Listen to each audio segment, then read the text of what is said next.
Welcome back, I'm Captain Xavier, and I'm still modifying blasters to sell. This is going to be another Perses that will be either standalone, you can just put a LiPo in it and use its hopper, or it will be wired up so that you could use it with a proton pack. The wiring for those are pretty much the same, only difference is the length of the wire that the battery can connect into. You make it a little longer so it can reach where the proton pack cable is going to come from the backpack. So this time I'm actually going to go through and explain what I'm doing, go through all of the steps. The last one I pretty much fast forward through the build itself. This one I will go into a little more detail.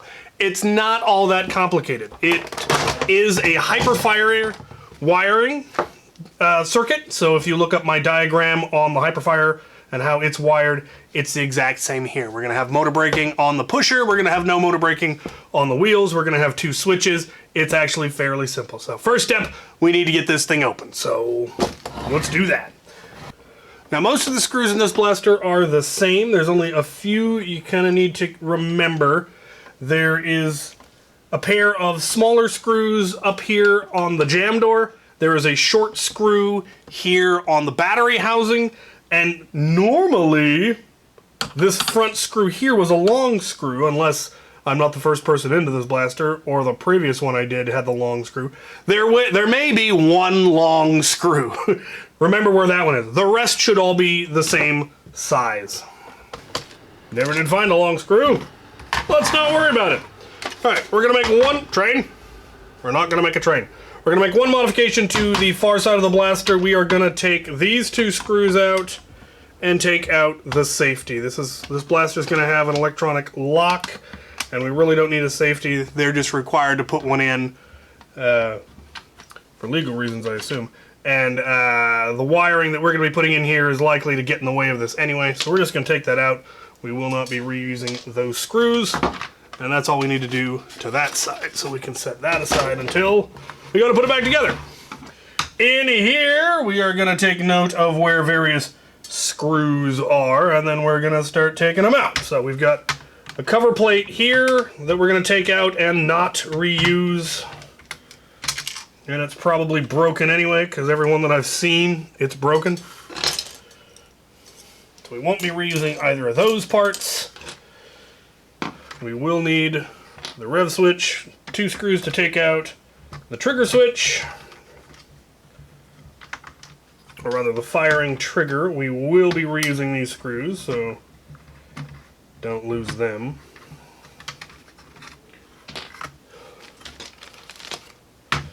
We will not need the spring on the trigger, and we're in fact going to cut off the nub that's attached to it. So that can just come right off of there. We do not need the safety. That's the trigger lock so that you can't pull the trigger unless it's revving. We're going to do that electronically instead. I'll explain that when we get to that part. We are going to take out the battery housing. There are a couple of screws we'll need. We shouldn't need to mess with the battery door lock mechanism down here at all. But there are two screws holding this in. That'll allow us. Should allow us. Oh yeah, just gonna do that. There we go. I'll take that loose. We'll deal with it. We're going to need to take the screws that are holding the entire internal mechanism. There's a couple of washer-headed screws. Do note, there isn't one back here. It looks like there should be, but there isn't. This one is actually held by a shell screw, and if you put a washer-headed screw in there when you reassemble, you're going to have a problem when you go to get the shell together. And another one here. Two more washer-headed screws that we're going to need to reinstall up here in the front. And then a couple of small, very short, regular screws here in the hopper housing. And now we should be able to, yep. lift this whole assembly out along with its switches. Now we will be making a number of modifications to this side of the shell, but we will get to that when the time comes. Make sure pull out our screws. Okay.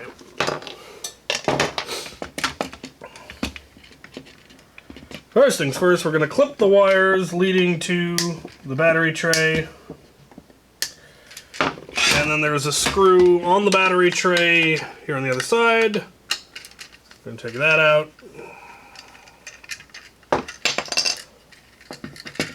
And that'll allow us to remove the original battery plug. We're not going to need that. We're not going to put this back in yet, but we will. It will clamp down on our battery lead. We are going to leave this in here because it does actually make it easier to get our replacement battery housing out, so that can stay. But we can set that aside for now.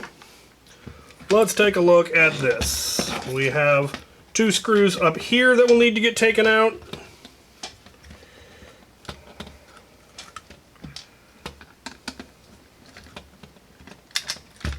So we can remove this switch along with the post that's on it. I am going to leave the other 2 components in here though, as they kind of help lock the jam door open, which is handy. And we can just put these 2 screws back in. This is also a point that you could take out the hop-up tab if you wanted to. Upgrading a Rival Blaster to 3S will increase the velocity enough that the hop-up could be rather extreme, and you can either trim this down to get less hop-up, or you can remove it entirely and have no hop-up. It is going to decrease your range, but it might actually increase the accuracy. The downside of hop-up is if you have the blaster tilted at all, it's going to veer in that direction because of the backspin. If you remove the backspin, it doesn't have the Magnus effect, which allows the rounds to go farther, but it won't deviate as much as a result of angling your blaster. So, sort of a choice there. Now, we need to remove all of this nasty green board and all of these nasty thermistors or whatever they are. So we've got our soldering iron. Hopefully you've had it heating up while you were disassembling the blaster, which I actually remembered to do this time. All of this can come off. If you look at it, you should be able to find where the motor tabs are, and they're probably going to be covered in some kind of nasty, sticky stuff, which you're just going to have to burn through. Pull up on the board, and eventually the solder will give, and it'll come off. Don't breathe the fumes. Get that gunk off. Okay.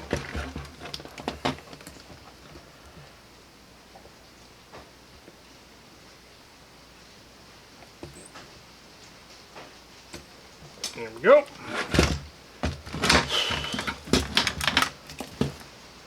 Okay.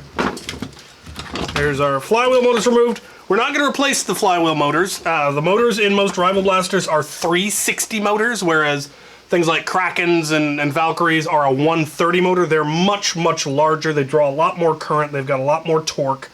And they can take a 3S LiPo just fine. So we don't need to replace them. The pusher motor is likely some manner of a probably a 280 maybe a 260. But it is also perfectly capable of taking a 3S without having any problem. And in fact, I don't even know of any good replacement motors for these blasters. Okay. There is our entire wiring loom removed. We shouldn't need any of it. There are still good wires and switches for, you know, various things. You can keep them if you want them. I'm going to go through and tin all of the motor leads because most of the solder went with it.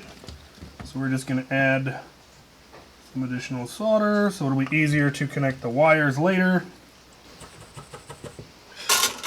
Alright, that is ready to be rewired. I'm going to swap over and work on the shell. So,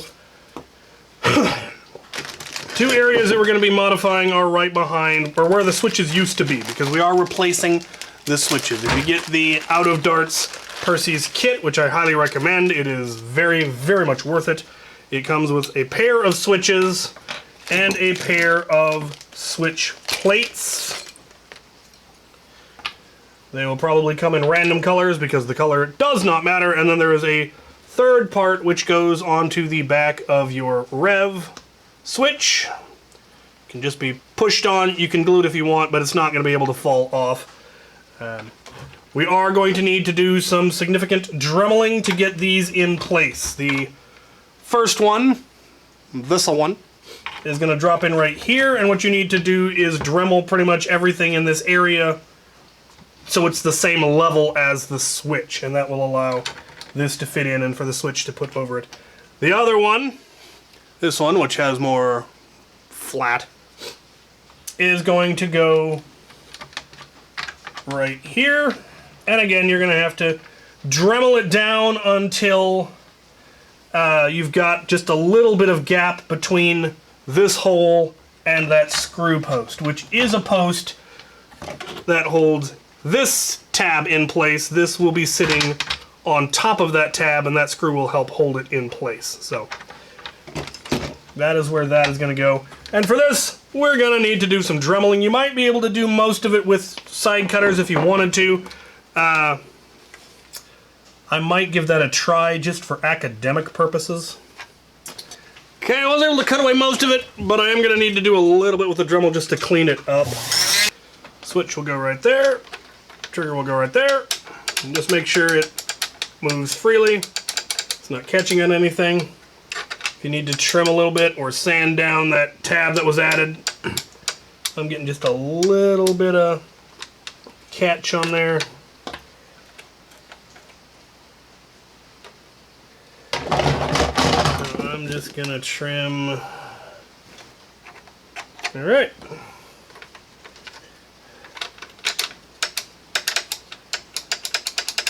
Lovely. Now we are going to glue both of those in place eventually, but not just yet. We'll go ahead and pull them out, and we'll work on the other one. The other one involves a lot more trimming. You gotta trim this down a long way to get it to finally fit. So again, we're gonna start with the side cutters and just hack away everything down to at least the level of the trigger well. But it is going to be lower than that. Okay. That's now in there. There's just enough gap between that post and the plate so that I can get that plate in there.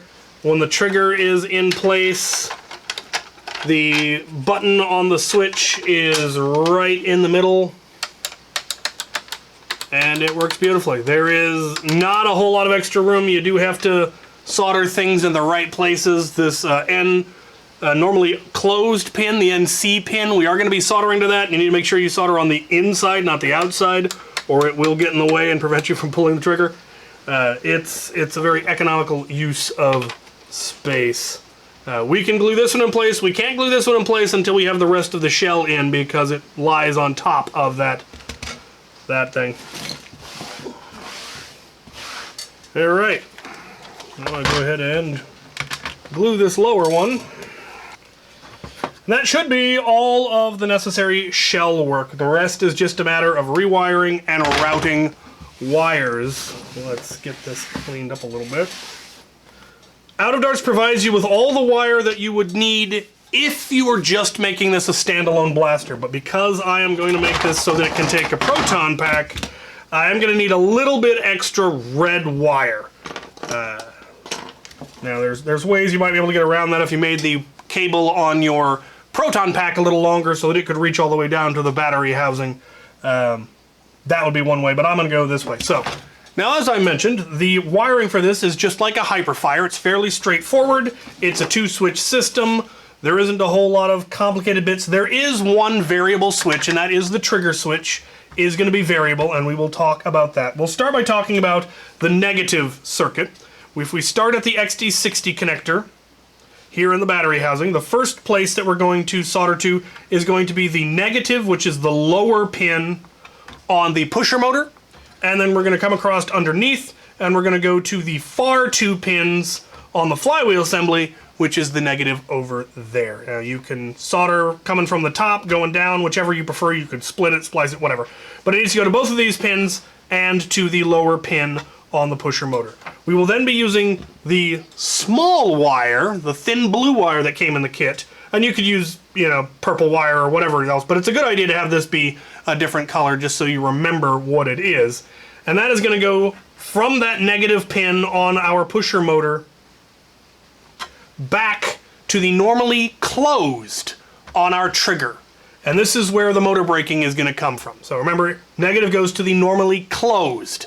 If you put it on any other pin, you're going to end up creating a short circuit and very bad things are going to happen. So normally closed, which is the NC. It's labeled on the switch. It's the one towards the front of the blaster. That is where this blue cable is going to go to give us our motor braking.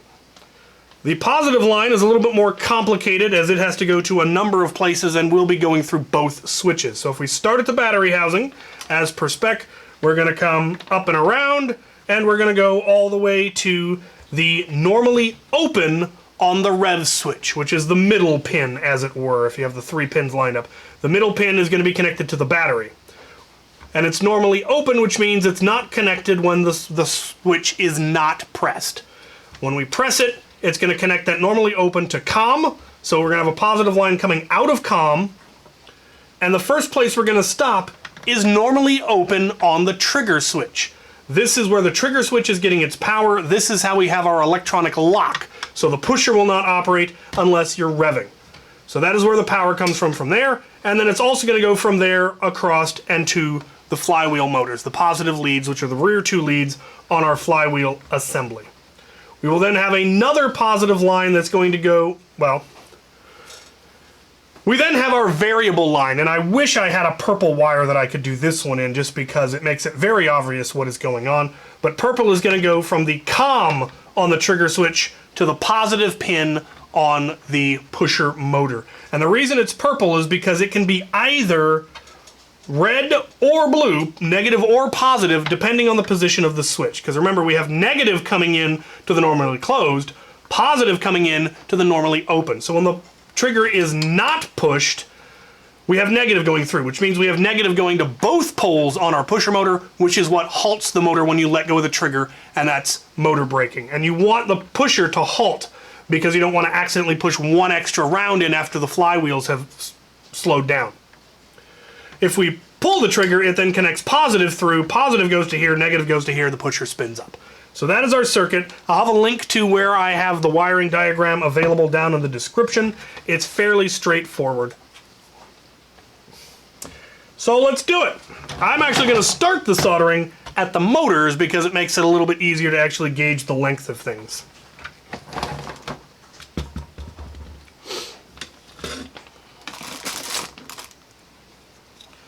Use some very nice wire strippers to strip off the end.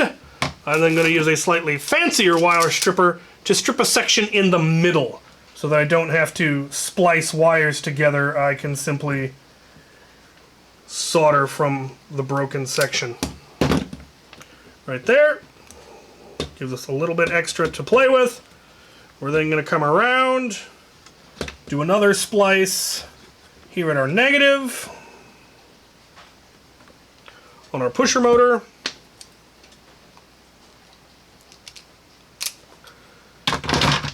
And then out and around, and that will be how long we'll end up having our cable so it can reach up to where the proton pack will connect in. So we're going to need to tin all of these connections.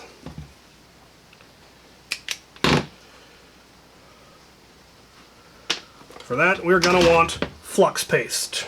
For the love of everything, do not try to solder without flux paste.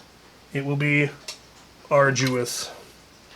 I'm going to use a little screwdriver so I can add some flux paste to these middle ones. Yeah, actually I'm going to go over the top. I think it's just going to be easier. Okay, handy hands. Okay, there's most of the negative done, coming from our flywheels to our pusher motor out to the XT60 connector, and then we have the motor braking circuit coming off of it that'll go to our switch. Let's start on the positive. Alright, so far we got the positive on the two flywheel motors. We're coming around to the switches. Alright, time of truth. Did I do it wrong? Not yet.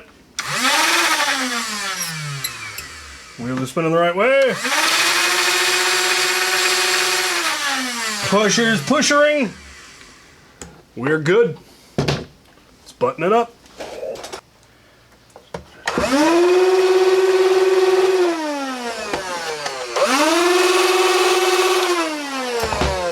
Right, before we button it up, let's give it a quick test. Right, first we're going to test it just with its natural hopper.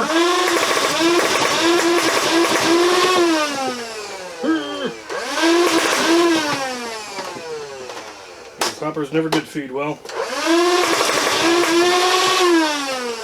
Few more, come on.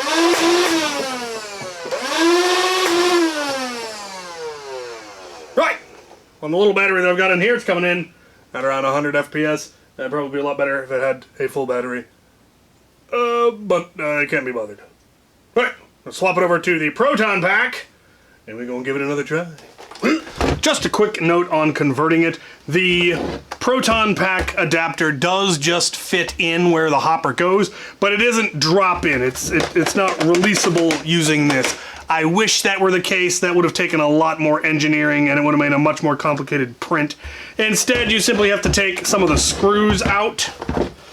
I took this screw and I think these 4 back screws, and then I was able to open it up enough to pop it in, and it locks in through these vents and some tabs, and it holds in very well. But you can then take those 4 screws out and you'll be able to take it back out and swap it back over to use the hopper if you want it. So, let's go fling some foam. And now for proton pack.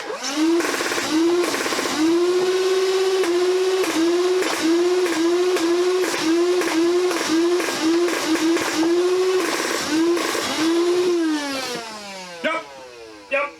Still coming in at around 100 because I need to recharge the battery. But it's working. It's feeding beautifully. I'm gonna finish buttoning it up. We'll be done for the day. Thank you for watching.